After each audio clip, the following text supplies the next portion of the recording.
The Palk Bay,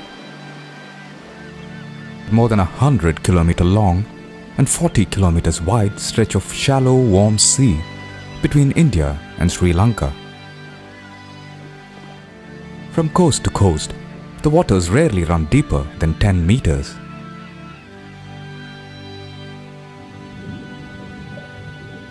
This large expanse of shallow sea is an ecological paradise. It supports the largest stretch of seagrass beds in India. Seagrass meadows are highly productive. Within its protected environment, sea life flourishes.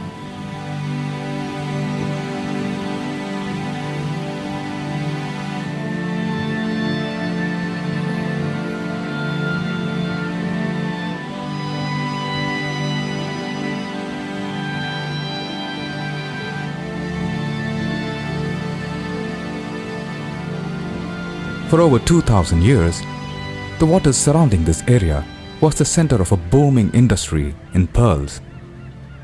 Traders from around the world sailed to India in search of genuine natural pearls.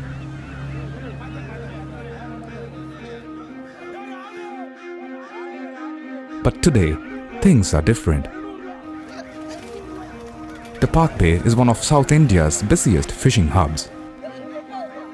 It is estimated that more than 100,000 tons of fish is harvested annually from this region.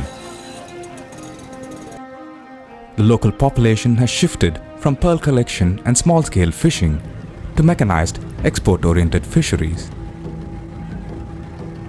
This change has come at a cost. Some of the modern fishing practices, like bottom trawling, have had a damaging effect on the ecosystem. Adding to the pressure is an exponential increase in the number of fishing boats. With fish catch rapidly dropping, the strain on the local fishers to sustain themselves has put them on the path of an escalating conflict.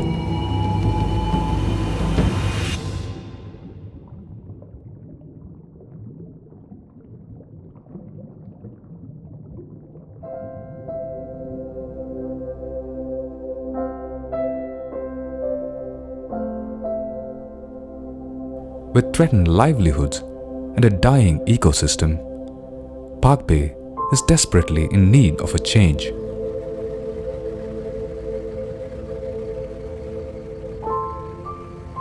With a fishing history that spans hundreds of years, there is a deep pool of traditional knowledge that has been handed down through generations. For centuries, these people harvested the seas and at the same time respected it. Their practices were tuned to safeguard the fragile ecology of the bay. But even as fishing practices have inevitably moved towards mechanization, some of these people still hold on to their tradition. They may be among the last custodians of a remarkable heritage.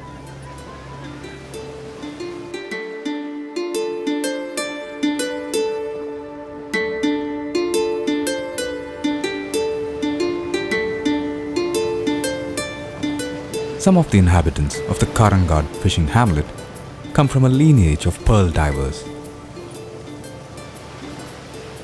Pearl collection died out in these parts a few decades ago. But these men are here for a different purpose. They are hunting for the sacred chank.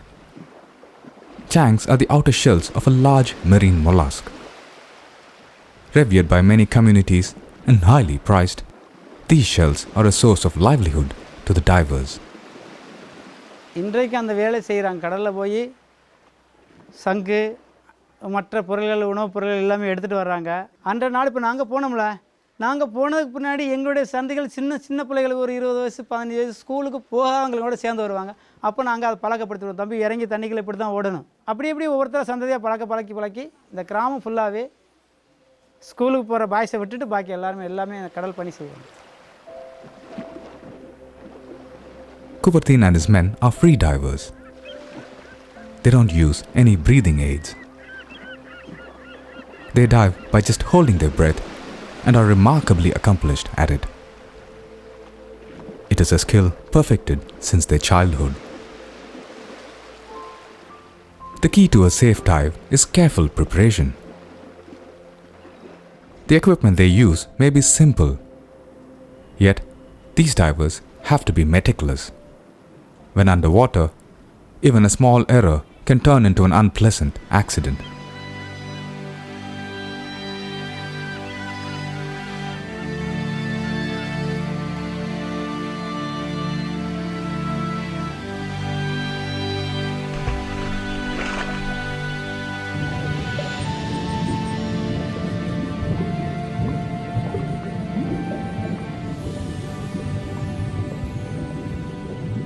The waters of the Palk Bay are turbid most of the year.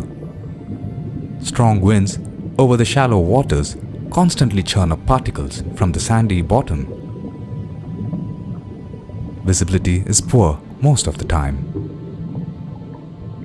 Finding anything under these conditions is a laborious process.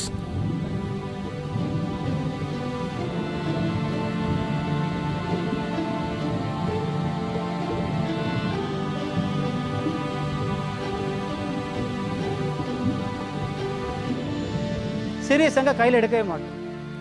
சிறிய சங்கை எடுத்தால் சிசுக்கள் அழிஞ்சு போயிடும் சொல்லிட்டு அதை தொட மாட்டோம். வளர்ச்சியும் கம்மியாயிரும். அதை டச் பண்ணால் வளர்ச்சி கம்மியாயிருனால அதை எடுக்க மாட்டோம். பெரிய சங்கை அதுக்காக பார்த்து எடுத்து அதை கொண்டு வந்து வியாபாரிகிட்ட கொடுத்து விற்போம். அந்த கறி எடுத்து சதையாக்குவோம். அந்த நெகத்தை எடுத்து ஊதுபத்தி வியாபாரிகள் வாங்கிட்டு போவோம். இந்த சங்கு கல்கத்தா பாலிஷ் இருக்குது.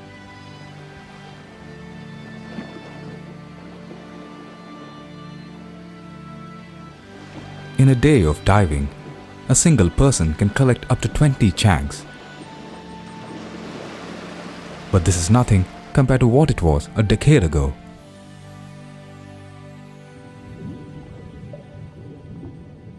Diving trips like these are useful opportunities for the fishermen to hunt, mostly for their own consumption.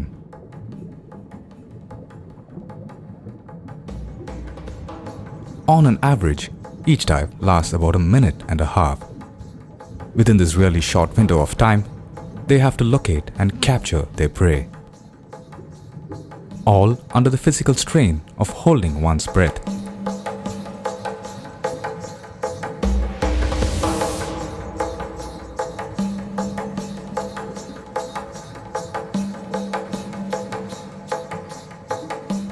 By its very nature, free diving allows only for a sustainable practice. The numerous constraints, both human and environmental, limit the quantity that each person can collect. This in itself acts as a regulator to prevent over-harvesting. The life of free divers has become increasingly difficult because of the changes that have happened in these seas.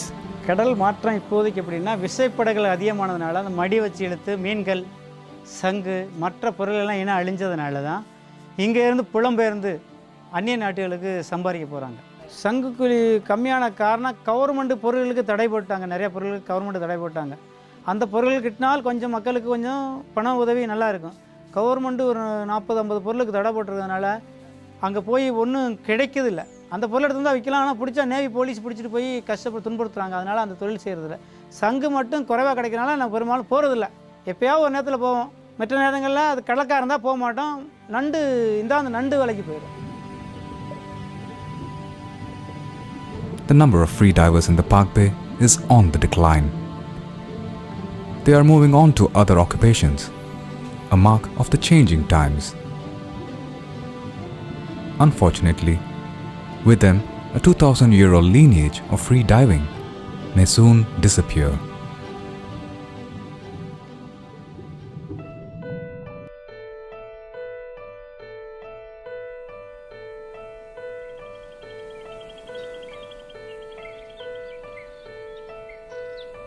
Susai is an 80-year-old resident of Olekuda, a small fishing hamlet in the southern tip of the Palk Bay.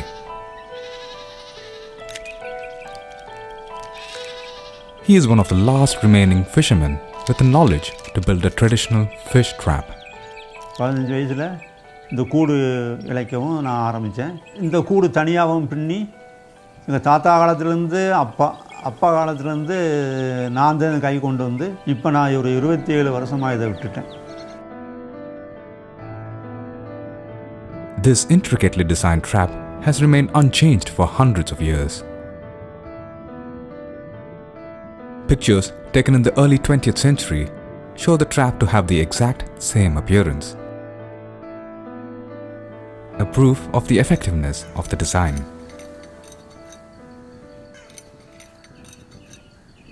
Susai uses branches of acacia trees to build the trap.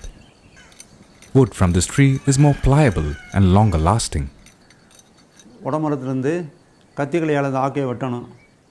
வெட்டி அதுக்கு முன்னால் அந்த அருவாளை வச்சு அறுக்கணும். முள் இல்லாமல் அறுக்கி விட்டு அதை கொண்டு வந்து என்ன செய்யணும், ரெண்டாக உடைக்கணும். ரெண்டாக உடைச்சி அதை தொலியை உரிச்சு விட்டு 2 நாளைக்கு காய போடணும். கொண்டு போய் கடலில் கொண்டு போய் 2 நாளைக்கு ஊற வைக்கணும். அந்த ஒரு பாதியை 2 கணக்காக அதை உடைச்சி அது ஆக்க எல்லாம் சேர்ந்துடும். கட்டி போட்டுட்டு 2 நாள் செண்டு 2 கட்டு சேர்ந்தவொன்னே 2 நாள் செண்டு தான் உட்காந்து அந்த கூட்டை அழைக்கிறது.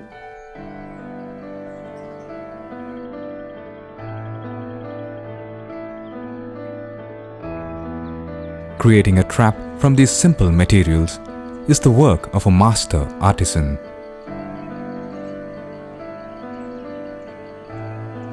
மூணு வகையான கூடு இருக்கும். 2 முக கூடு ஒன்று இருக்கும், இது ஒத்த முக கூடு, இன்னொரு பெரிய கூடுன்னு ஒன்று இருக்கும். அதெல்லாம் பெரிய மீன் வந்து கலவா தோளம் பாறையெல்லாம் உள்ளே போய் இறங்கிக்கிறோம். இதுக்குள்ள வந்து விலை மீன், சிறு விலை மீன், ஓரா, இந்த கிளிஞ்சாங்குட்டி இதுக்குள்ள இந்த கூட்டுக்குள்ள போகும். 3 முகம் சொல்கிறது, அந்த 3 முகத்தாலையும் மீன் போனால் நிறைய மண்ணிக்கு.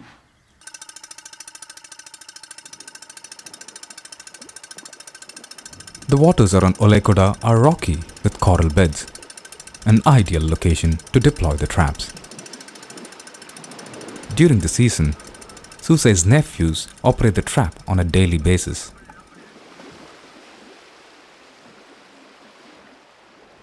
Every trap needs a bait.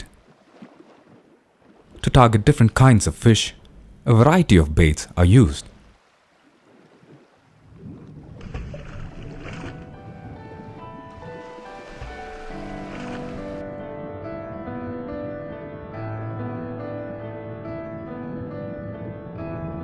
Finding the ideal location to place a trap is vital. A spot with low fish activity may be a waste of time. Rocky areas with many crevices are excellent locations. Surface currents are strong in these parts. To keep it from drifting, the trap needs to be locked into position.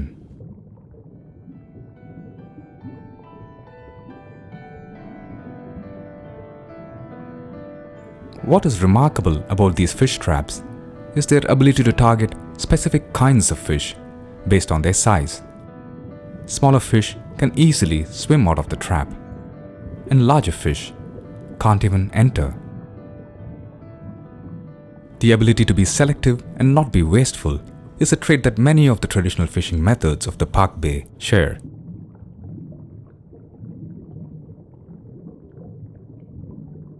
The traps need to be checked every single day because live fish fetches a better price. At any point of time, at least 10 to 15 traps are operated to make it viable for the effort put in. With this many traps in operation, the daily catch can range anything from 5 to 10 kilos. Enough for the fishermen to eat and also sell in the local market.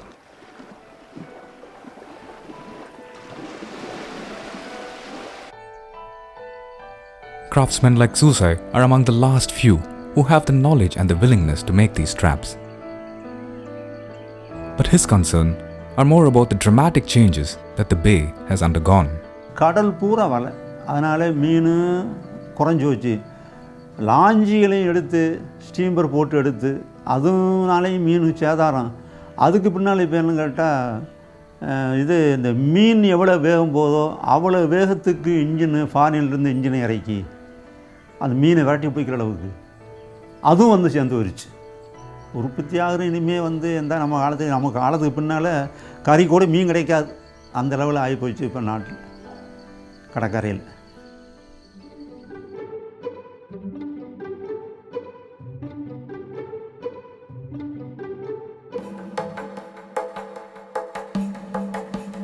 Mural, a fish that is the all-time favorite of the people of the Palk Bay.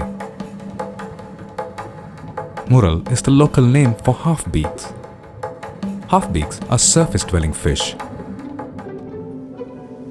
To catch mural, the tool of choice is a unique custom-made net seen only in these parts of India.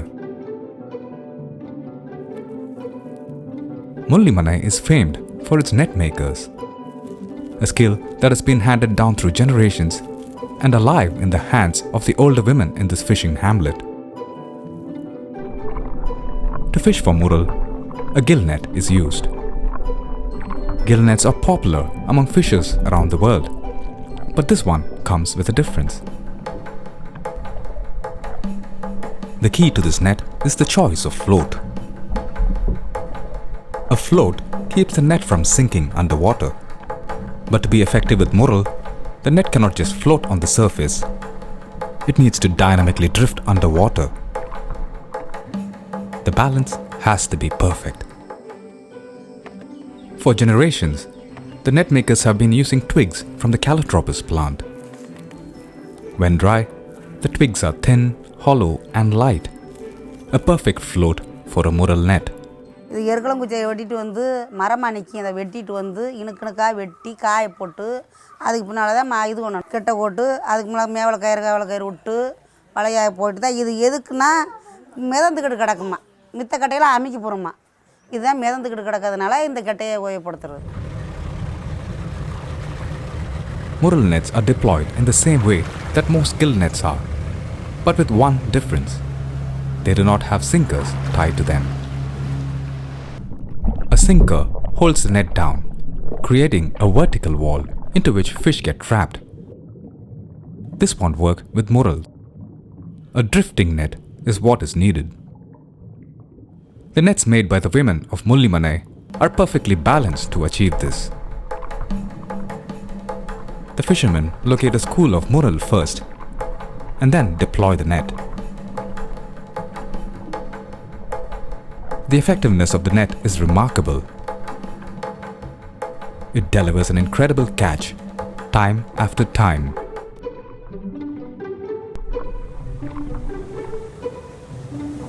When it comes to fishing, there is no one size that fits all.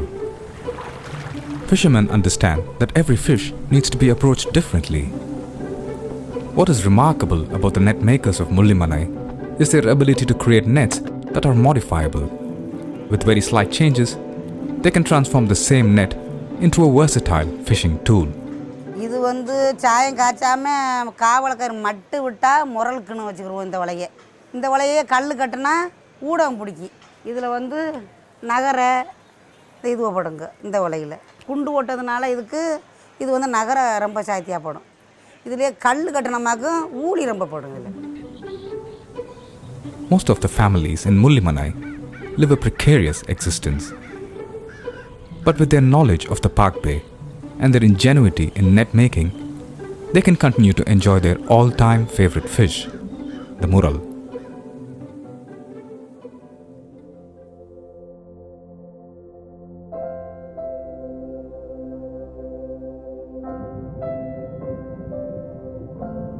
As the world around them is changing rapidly, some of the traditional fishing methods of the Palk Bay have also evolved. But the danger with development is people often compromise the well-being of the environment. But some of the prawn fishers have ingeniously adopted modern techniques, but keeping in mind the fragility of the seabeds of these parts.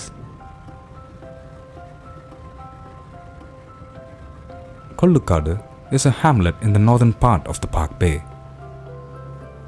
Puli and his family have mastered the art of catching prawns with their innovative mix of tradition and modernity. Prawn fishing is popularly done with nets used in trawl boats.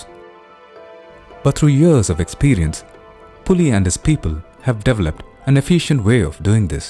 இறால் சார்ந்த வலை வந்து என்ன 3 வட்டில் இருக்குங்க. Mall வந்து 3 தட்டில் இருக்குமா. அப்போ அங்கிட்டு பேந்த கண்ணா இருக்குது, நடுவு குறுக்கிட்டு கண்ணா இருக்குது. இந்த இறால் போய் மோதையில் அது என்ன செய்யும்னா அந்த கண்ணுக்குள்ளே போய் சுற்றிடும், மாட்டிடும். இந்த பக்கம் திரும்பிச்சுன்னா அதில் மாட்டி ஒத்த கண்ணுனா மாட்டி தட்டிட்டு வெளியே வந்துடும்.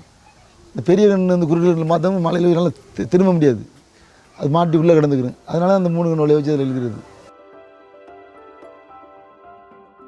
Pulley's son is in charge of stitching together the 3 nets.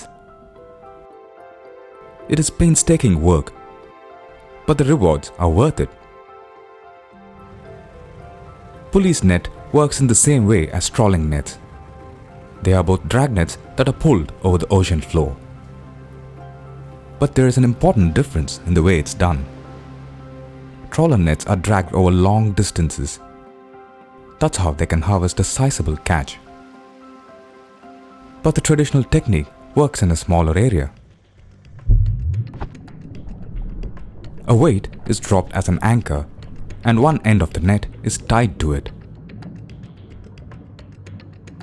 This remains the stationary end of the net. A flag is dropped to mark the anchoring point.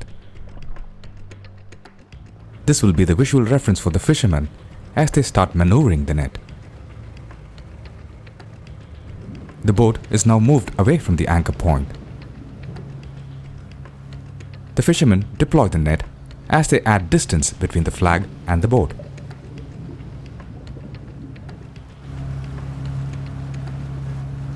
When the full length of the net is reached, another weight is dropped, this time to sink the net. At this point, the boat changes direction and begins a circular movement, keeping the flag as the center. This is when the drag netting begins. As the boat slowly moves around the circular axis, the net begins to spread out. The major difference between this technique and trawlers is seen now. Pulley's net is carefully balanced with small weights and floats. This makes it just skim the surface of the seabed, touching it but not dragging its weight on it.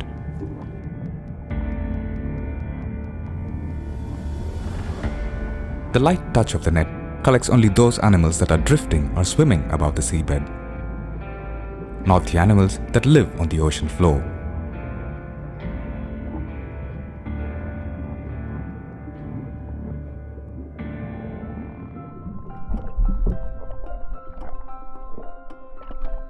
The beauty of this technique is seen when the nets are pulled up. The catch mostly consists of food value species. Very little goes to waste. Pulley takes pride in the fact that the net they use is far less damaging to the environment than the trawlers. இது நாங்கள் என்ன செஞ்சோம்னா தலையில் வச்சா எங்கள் வலை பெட்டி இழுக்காது எங்கள் போட்டு. அது தகுந்த அந்த வலை நிலத்தில் படாத அளவுக்கு வலை இப்படி பட்டு இப்படி இருந்து படாத அளவுக்கு கொஞ்சம் மேலே வராப்பிலே வச்சுருப்போம், வலையை செட் பண்ணியிருப்போம். அதனால் அந்த வலையில் கீழே இருக்கிறது கீழே போயிடும், அது மேலே உள்ளது மட்டும்தான் எங்களுக்கு அரிச்சிட்டு வரும். அவங்க எல்லாத்தையும் எல்லா மீன் எல்லாம் வச்சு அரிச்சு இங்கே வச்சாங்கன்னா கோடியக்கரை போயாச்சும் இப்போ விலை ஏற்றுவாங்க. அவங்க இங்கே கிடக்கிறது எல்லாமே இப்போ அதுக்குள்ளேயே போயிட்டுருக்கு. அதனால் எல்லாமே செத்துரும் நிலுவையிலே. நம்மளுக்கு தேவைப்படுறது மட்டும் எடுத்துக்கிட்டு தேவைப்படாதெல்லாம் நம்ம தள்ளிடுவோம். சாகிறதுக்கும் சான்ஸ் இல்லை. பெருமையெல்லாம் உடச்சிட்டு போயிடும். Trawler fishing in the Palk Bay has been a paradox that has raised strong viewpoints among its fishermen.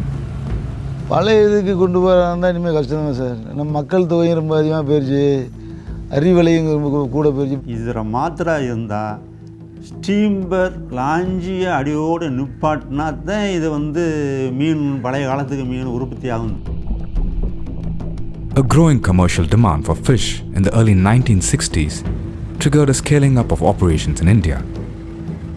It started with mechanized trawlers.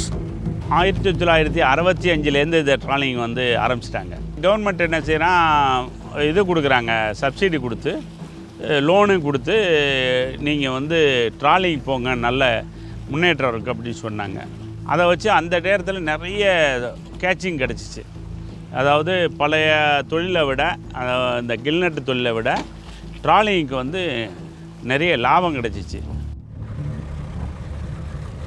But within a few years of commencing operations, people began to see the damage it was causing to the fragile ecosystem of the bay.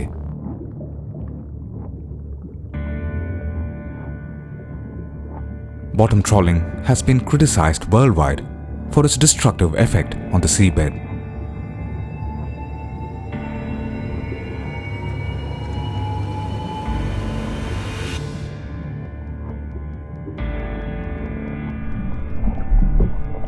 Palk Bay, because of its sandy seagrass beds and shallow waters, has especially been dramatically affected.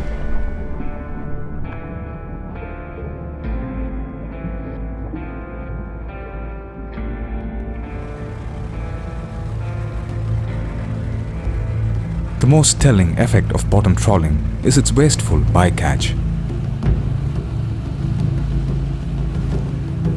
Trawler nets are non-selective.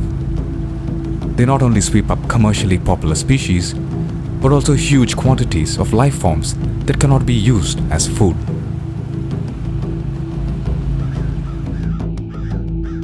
A place like Palk Bay cannot afford such wastage of valuable biodiversity. People, including trawler owners, understand the impact of this destruction. இழுவ படகு வந்து அழிவு ஜாஸ்தி தான். ஏன்னா ஒரு control இருக்கணும், ஒரு regulation வச்சுருக்காங்க, இத்தனை ஹெச்பி தான் வச்சு ஓட்டணுன்ட்டு. இதை விட கிட்டத்தட்ட ஒரு 10 மடங்கு கூடுதலாக உள்ள சக்தியை கொடுத்து படங்கள்லாம் வந்துடுச்சு. அதெல்லாம் எப்படி போகும்னா நம்ம பஸ்ஸை விட ரொம்ப வேகமாக போவோங்க வலையை இழுத்துக்கிட்டு. அப்போ அதுலெல்லாம் போய் அவங்களெல்லாம் அதுலெல்லாம் அரிச்சு சாகத்தான் செய்யும். அப்போ இனிமேல் அது கொண்டு வரதெல்லாம் அவங்கெல்லாம் இல்லாமல் இருந்தால் கொண்டு வர முடியாது. ஆனால் அவங்களும் இல்லாமல் இருக்க முடியாது. அவங்க 10 கோடி முதல் போட்டு அவங்க அதனால ஒரு 50 பேர் வாழ்கிறாங்க சொல்கிறாங்க. அதெல்லாம் படகு ஒன்றுக்கு எப்படியும் ஏறக்குறைய மறைமுகமாகவும் நேரடியாகவும் ஒரு 15 to 20 பேர் இருப்பாங்க.